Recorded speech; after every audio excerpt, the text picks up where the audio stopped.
श्री शिव महापुराण विदेश्वर संहिता। प्रयाग में सूत जी से मुनियों का तुरंत पापनाश करने वाले साधन के विषय में प्रश्न। आद्यंतम मंगल जात समान भाव मार्य तमिश मजराम मात्मदेवम पंचाननम प्रबल पंच विनोदशीलम संभाव ये मनसी शंकर मम्बी केशम, जो आदि और अंत में तथा मध्य में भी नित्य मंगलमय है, जिनकी समानता अथवा तुलना कहीं भी नहीं है, जो आत्मा के स्वरूप को प्रकाशित करने वाले देवता परमात्मा हैं, जिनके 5 मुख हैं और जो खेल ही खेल में अनायास जगत की रचना पालन और संहार तथा अनुग्रह एवं तिरोभाव स्वरूप 5 प्रबल कर्म करते रहते हैं। उन सर्वश्रेष्ठ अजर अमर ईश्वर अंबिकापति भगवान शंकर का मैं मन ही मन चिंतन करता हूँ। व्यास जी कहते हैं, जो धर्म का महान क्षेत्र है और जहाँ गंगा यमुना का संगम हुआ है, उस परम पुण्य में प्रयाग में जो ब्रह्मलोक का मार्ग है, सत्य व्रत में तत्पर रहने वाले महातेजस्वी महाभाग महात्मा मुनियों ने एक विशाल ज्ञान यज्ञ का आयोजन किया।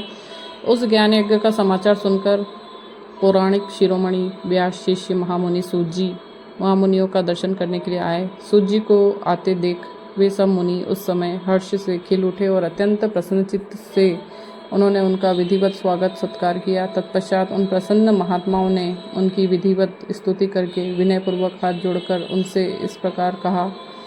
सर्वज्ञ विद्वान रोम हर्षण जी, आपका भाग्य बड़ा भारी है। इसी से आपने व्यास जी के मुख से अपनी प्रसन्नता के लिए ही संपूर्ण पुराण विद्या प्राप्त की, इसीलिए आप आश्चर्य स्वरूप कथाओं के भंडार है। ठीक उसी तरह जैसे रत्नाकर समुद्र बड़े बड़े सारभूत रत्नों का आगार है, तीनों लोकों में भूत वर्तमान और भविष्य तथा और भी जो कोई वस्तु है वहाँ आपसे अज्ञात नहीं है। आप हमारे सौभाग्य से इस यज्ञ का दर्शन करने के लिए यहाँ पधार गए हैं और इसी व्याज से हमारा कुछ कल्याण करने वाले हैं, क्योंकि आपका आगमन निरर्थक नहीं हो सकता। हमने पहले भी आपसे शुभाशुभ तत्व का पूरा वर्णन सुना है, किंतु उससे तृप्ति नहीं होती, हमें उसे सुनने की बारंबार इच्छा होती है। उत्तम बुद्धि वाले सूत जी, इस समय हमें एक ही बात सुननी है। यदि आपका अनुग्रह हो तो गोपनीय होने पर भी आप उस विषय का वर्णन करें। घोर कलयुग आने पर मनुष्य पुण्य कर्म से दूर रहेंगे, दुराचार में फंस जाएंगे और सबके सब सत्य भाषण से मुंह फेर लेंगे, दूसरों की निंदा में तत्पर होंगे, पराये धन को हड़प लेने की इच्छा करेंगे, उनका मन पराई स्त्रियों में आसक्त होगा तथा वे दूसरे प्राणियों की हिंसा किया करेंगे, अपने शरीर को ही आत्मा समझेंगे, मूढ़ नास्तिक और पशु बुद्धि रखने वाले होंगे, माता पिता से द्वेष रखेंगे, ब्राह्मण लोभ रूपी ग्राह के घास बन जाएंगे, वेद बेचकर जीविका चलाएंगे, धन का उपार्जन करने के लिए ही विद्या का अभ्यास करेंगे और मत से मोहित रहेंगे, अपनी जाति के कर्म छोड़ देंगे, प्राय दूसरों को ठगेंगे, तीनों काल की संध्या उपासना से दूर रहेंगे और ब्रह्म ज्ञान से शून्य होंगे। समस्त क्षत्रिय भी स्वधर्म का त्याग करने वाले होंगे, कुसंगी पापी और व्यभिचारी होंगे, उनमें शौर्य का अभाव होगा, वे कुत्सित चौर्य कर्ण से जीविका चलाएंगे, शूद्रों का सा बर्ताव करेंगे और उनका चित्त काम कर किंकर बना रहेगा, वैश्य संस्कार भ्रष्ट स्वधर्म त्यागी कुमार्गी धनोपार्जन परायण तथा नापतोल में अपनी कुत्सित वृत्ति का परिचय देने वाले होंगे। इसी तरह शूद्र ब्राह्मणों के आचार में तत्पर होंगे, उनकी आकृति उज्ज्वल होगी, अर्थात वे अपना कर्म धर्म छोड़कर उज्ज्वल वेशभूषा से विभूषित हो व्यर्थ घूमेंगे। वे स्वभावतः ही अपने धर्म का त्याग करने वाले होंगे, उनके विचार धर्म के प्रतिकूल होंगे, वे कुटिल और द्विज निंदक होंगे।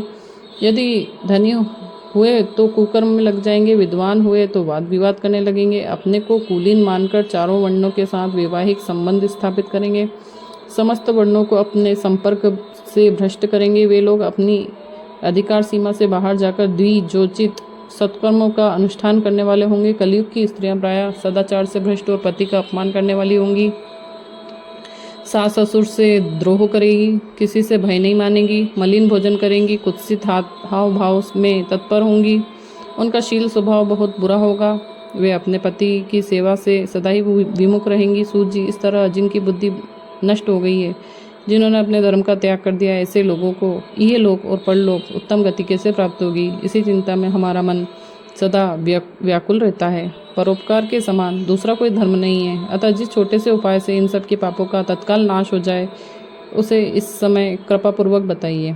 क्योंकि आप समस्त सिद्धांतों के ज्ञाता हैं। व्यास जी कहते हैं, उन भावितात्मा मुनियों की यह बात सुनकर सूत जी मन ही मन भगवान शंकर का स्मरण करके उनसे इस प्रकार बोले। शिव पुराण का परिचय। सूत जी कहते हैं, साधु महात्माओं, आपने बहुत अच्छी बात पूछी है। आपका यह प्रश्न तीनों लोगों का हित करने वाला है। मैं गुरुदेव व्यास का स्मरण करके आप लोगों को के स्नेहवश इस विषय का वर्णन करूंगा। आप आदरपूर्वक सुने। सब में उत्तम जो शिव पुराण है वह वेदांत का सार सर्वस्व है और तथा वक्ता और श्रोता का समस्त पाप राशियों से उद्धार करने वाला है। इतना ही नहीं, वह परलोक में परमार्थ वस्तु को देने वाला है। कली की कलम शराशि का विनाश करने वाला है। उसमें भगवान शिव के उत्तम यश का वर्णन है। ब्राह्मणों, धर्म अर्थ काम मोक्ष इन चारों पुरुषार्थों को देने वाला वह पुराण सदा ही अपने प्रभाव की दृष्टि से वृद्धि या विस्तार को प्राप्त हो रहा है।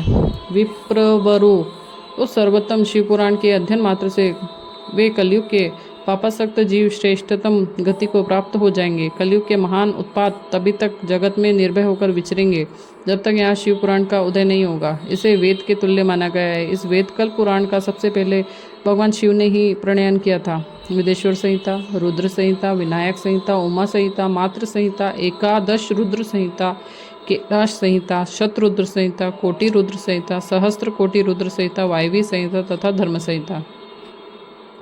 इस प्रकार इस पुराण के 12 भेद या खंड है। ये 12 संहिताएं अत्यंत पुण्यमयी मानी गई हैं। ब्राह्मणों, अब मैं उनमें श्लोकों की संख्या बता रहा हूँ, आप लोग वह सब आदरपूर्वक सुने। विदेश्वर संहिता में 10,000 श्लोक, रुद्र संहिता, विनायक संहिता, उमा संहिता और मातृ संहिता, इनमें से प्रत्येक में 8-8 हजार श्लोक है। ब्राह्मणों, एकादश रुद्र संहिता में 13,000, कैलाश संहिता में 6,000, शतरुद्र संहिता में 3,000, कोटि रुद्र संहिता में 9,000, सहस्त्र कोटि रुद्र संहिता में 11,000, वायवी संहिता में 4,000 तथा धर्म संहिता में 12,000 श्लोक है। इस प्रकार मूल शिव पुराण की श्लोक संख्या 1,00,000 है, परंतु व्यास जी ने उसे 24,000 श्लोकों में संक्षिप्त कर दिया है। पुराणों की क्रम संख्या के विचार से इस शिव पुराण का स्थान चौथा है। इसमें 7 संहिताएं हैं। पूर्व काल में भगवान शिव ने श्लोक संख्या की दृष्टि से 100 करोड़ श्लोकों का एक ही पुराण ग्रंथ ग्रथित किया था।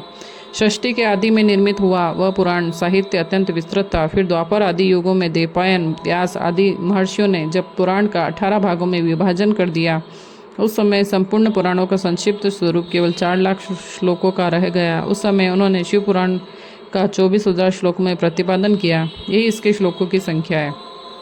यह वेद तुल्य पुराण 7 संहिताओं में बटा हुआ है। इसकी पहली संहिता का नाम विदेश्वर संहिता है, दूसरी रुद्र संहिता समझनी चाहिए, तीसरी का नाम शतरुद्र संहिता, चौथी का कोटि रुद्र संहिता, 5वीं का उमा संहिता, 6ठी का कैलाश संहिता और 7वीं का नाम वायवी संहिता है। इस प्रकार ये 7 संहिताएं मानी गई है। इन 7 संहिताओं से युक्त दिव्य शिव पुराण वेद के तुल्य प्रामाणिक तथा सबसे उत्कृष्ट गति प्रदान करने वाला है। यह निर्मल शिव पुराण भगवान शिव के द्वारा ही प्रतिपादित है। इसे शिव शिरोमणि भगवान व्यास ने संक्षेप से संकलित किया है।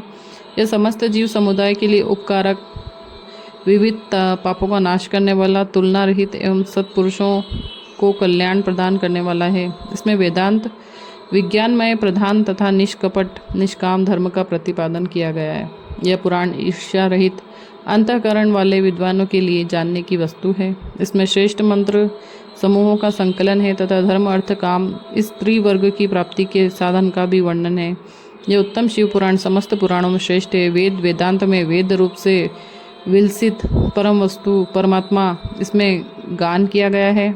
जो बड़े आदर से इसे पढ़ता और सुनता है वह भगवान शिव का प्रिय होकर परम गति को प्राप्त करता है। ओम नमः शिवाय।